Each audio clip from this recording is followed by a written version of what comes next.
We have all had painful events in our lives that can lead to depression, anxiety, addiction, or broken relationships. But here's a secret. It is not about what happened to us that causes suffering. It's the stories we believe about ourselves. Join us as we shine light on how to rewrite our stories, avoid the shadows of shame, and travel along the pathway to joy, love, and connection. It's the Finding Peace podcast with your host, Amazon best-selling author, Troy L. Love. It's Christmas morning. Me and my roommates have just unpacked all of the presents that our parents have shipped to us. We're all living away from home, and we're enjoying the gifts and the love that has been shared with us by our parents and friends and family members and each other. And I pull out one last present. It's a stocking. Growing up, one of the traditions that we had in my house is that before we could go into the room where all the presents were under the tree, we had to look through our stocking first. And Santa always left a fruit at the bottom of the stocking, whether it was an apple or an orange. And my parents had a rule that we couldn't actually go in and look at the presents and open them up until we had eaten the fruit at the bottom of the stocking. Oh, the torture that was for a child. I always chose an orange. It's what I always ate, but I'm telling you, that orange seemed to be the biggest, most gigantic orange ever. And it felt like it took me years to digest that thing before we could then go in and turn on the Christmas lights on the tree and see all the presents that Santa had left for us. And so my mom has sent me this stocking as part of that tradition.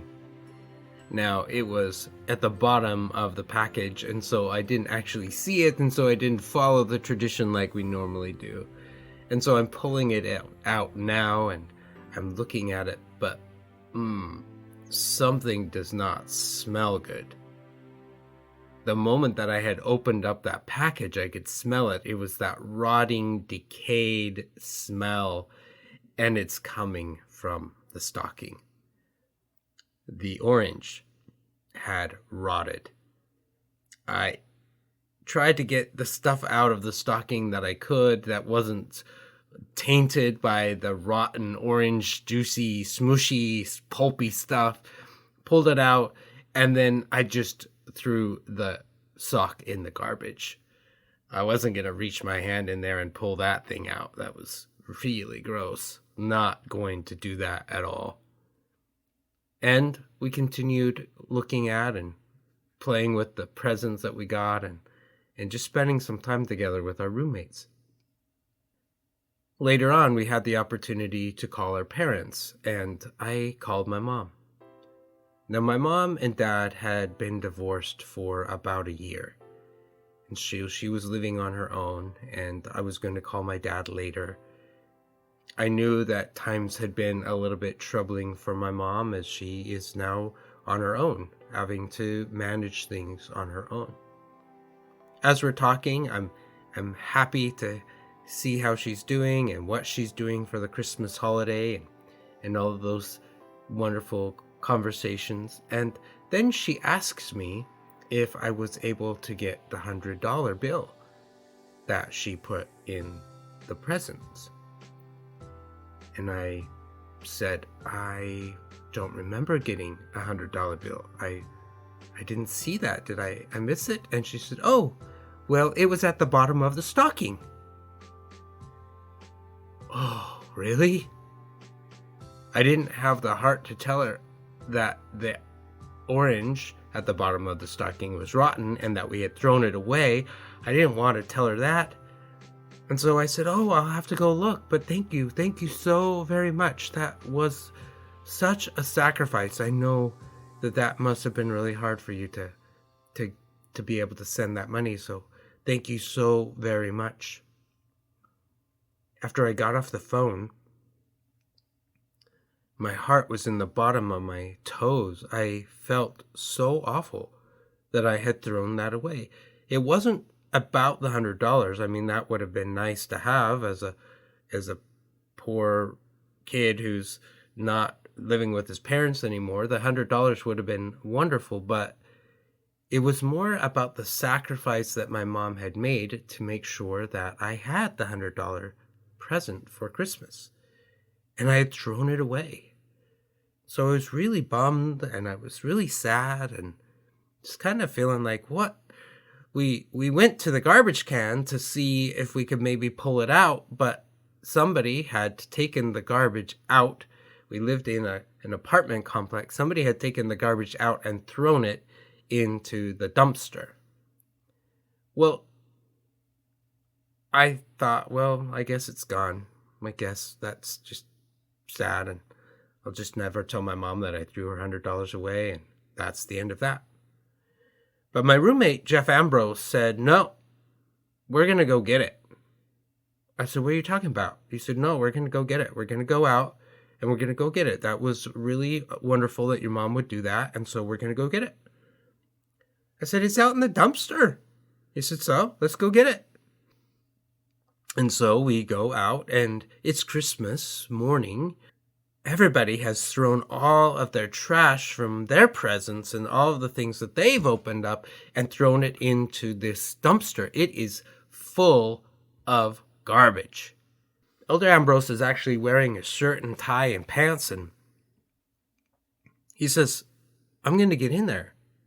I'm like, no, don't get in there. You're going to get all dirty. He said, no, I'm going to get in there. And he jumps in to the dumpster, and he starts rooting around in the garbage.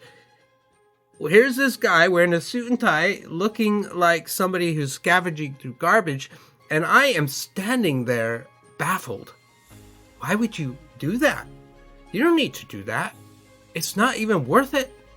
He keeps digging through the garbage, rooting around, and he says, I can smell it. I can smell it. I can figure it out. And he just keeps rooting and rooting until he finally finds our garbage sack, and he pulls out the sock, and he says, I got it!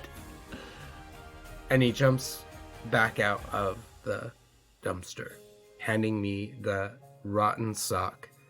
I reach my hand in there, pull out the slimy orange, and there at the bottom of the sock is my mom's $100 bill. That is one of my most favorite Christmas memories. And I wanted to share that with you today because it's the introduction to the question of the podcast. How can I have more peace in my life? As you know, if you've been listening to this podcast, you know that I talk a lot about attachment wounds, loss, neglect, rejection, abandonment, betrayal, and abuse. And what tends to happen as these wounds are created is that we begin to believe some really negative core beliefs about ourselves that are wired to these wounds. So the wound of rejection and abandonment for me has some pretty significant core beliefs wired with it. That I'm not enough, that nobody likes me, that I don't measure up, that I'm not wanted. And so it's shocking and amazing and astonishing when somebody behaves in a way that is blatantly in opposition to those negative core beliefs. Just like Jeff Ambrose did as he's digging through the trash. Here was someone who loved me. He's willing to ruin his really nice clothes to dig through the garbage in order to show that he accepted me, that he cared about me, that he was showing up for me. And I think that's why that memory is so profound for me.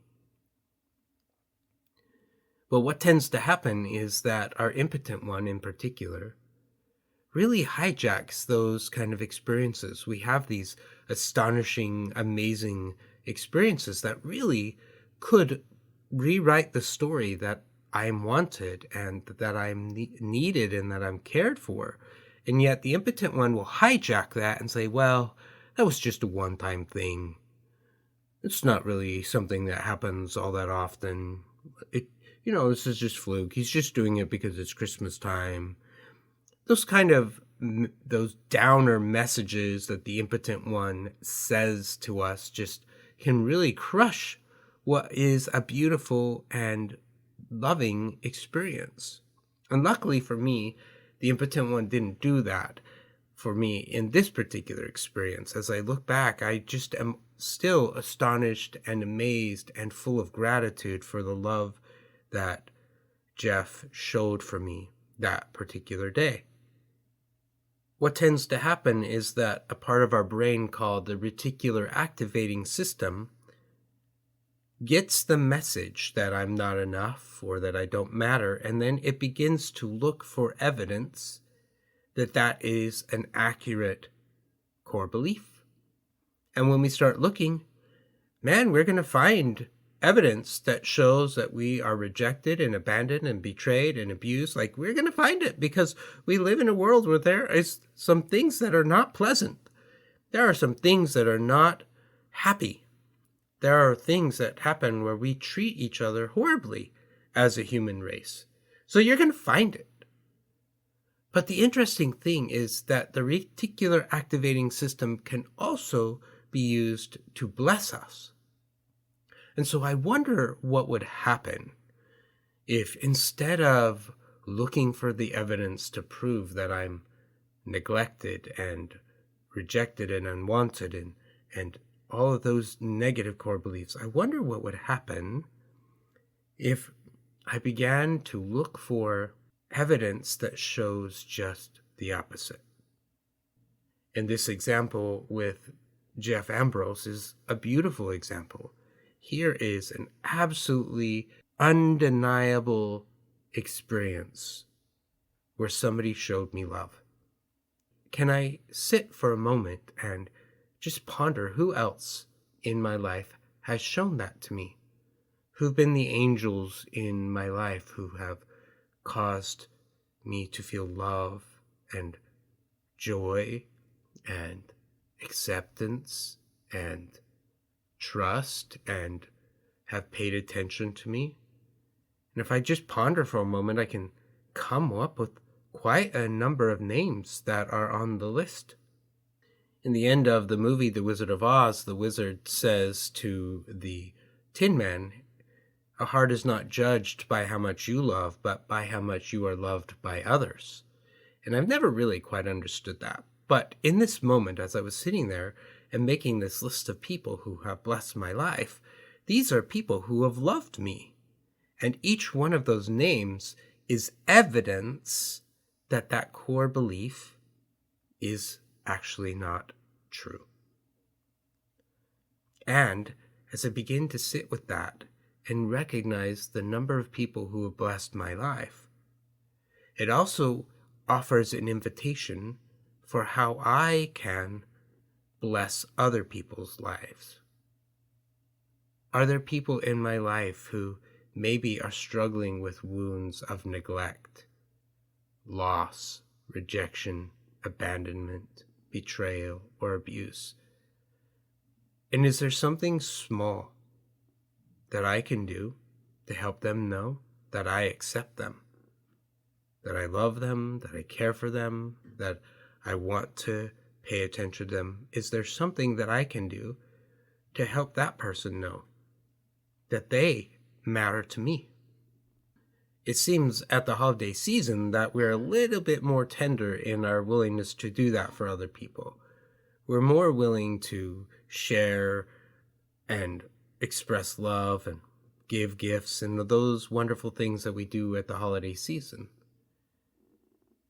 I also am aware that those same individuals might need love in January, in February, in March, in April and May, and June and July, August and September and October and November, just as much as they need it in December. And lastly, as I think about that question about how I can have more peace in my life, I can also look at the number of ways in which I've rejected myself and neglected myself and abandoned myself and betrayed myself and abused myself. And I can try to be a little bit kinder to myself. It's a weird thing that when we are able to be kinder to ourselves, we are also able to be kinder to others. And when we're kinder to others, we're able to be kinder to ourselves. It's this almost this infinity loop that builds upon itself, because the more that I'm kind and supportive to others, the more evidence that I have to show that I am someone who loves. I'm someone who has light. I'm someone who has gifts and talents and abilities. And I've used those to bless somebody else's life. And so it reminds me that I am enough. And so I can remind myself that I'm enough. And I can look for opportunities to bless other people's lives. Just like Jeff Ambrose did for me. Now, I'm not asking you to go jump into a garbage can and root in the trash until you find a smelly sock.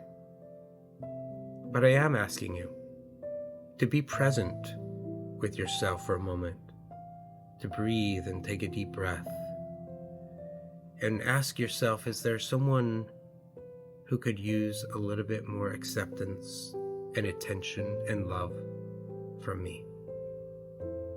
And I absolutely know that during this COVID season, that's a little harder to pull off.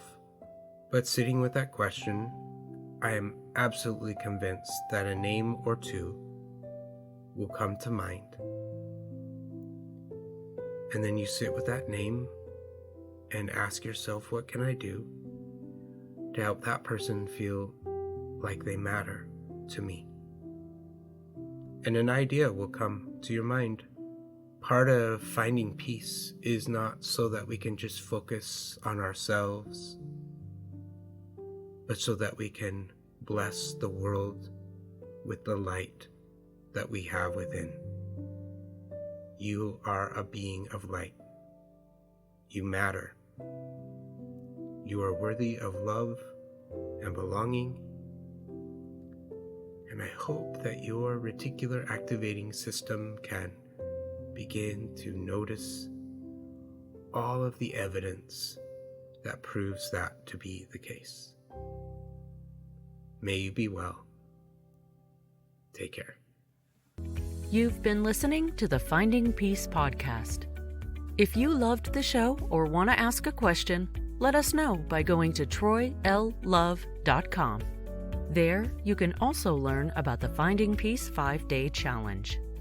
Remember to subscribe to this podcast so you won't miss the next episode. And if you are listening on iTunes, please give us a 5-star rating. It helps other people find this podcast more easily.